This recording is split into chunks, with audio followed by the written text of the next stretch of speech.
এক প্রতাপশালী রাজা একবার ঘোষণা করলেন, যে ব্যক্তি তার 3টি আজব প্রশ্নের সঠিক উত্তর দিতে পারবে তাকে অর্ধেক রাজত্ব দেওয়া হবে।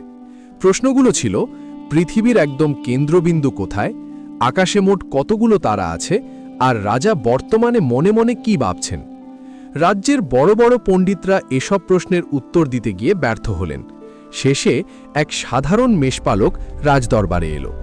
সে তার হাতের লাঠিটি মাটিতে জোরে পুঁতে দিয়ে বলল, মহারাজ, এটাই পৃথিবীর কেন্দ্রবিন্দু, বিশ্বাস না হলে মেপে দেখুন।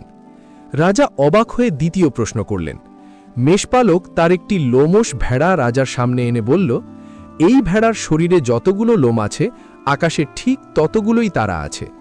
সবশেষে মেষপালক রাজার সামনে গিয়ে নিচু স্বরে বলল, মহারাজ, আপনার তৃতীয় প্রশ্নের উত্তর হল, আপনি এখন ভাবছেন আমি একজন সাধারণ মেষপালক, কিন্তু আসলে আমি আপনার চেয়েও বড় বুদ্ধিমান।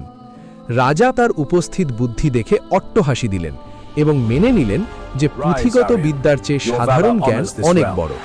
তিনি মেষপালককে পুরস্কৃত করে মন্ত্রী পদে নিযুক্ত করলেন। শিক্ষা: উপস্থিত বুদ্ধি ও সাহস দিয়ে যে কোনো কঠিন পরিস্থিতি জয় করা সম্ভব।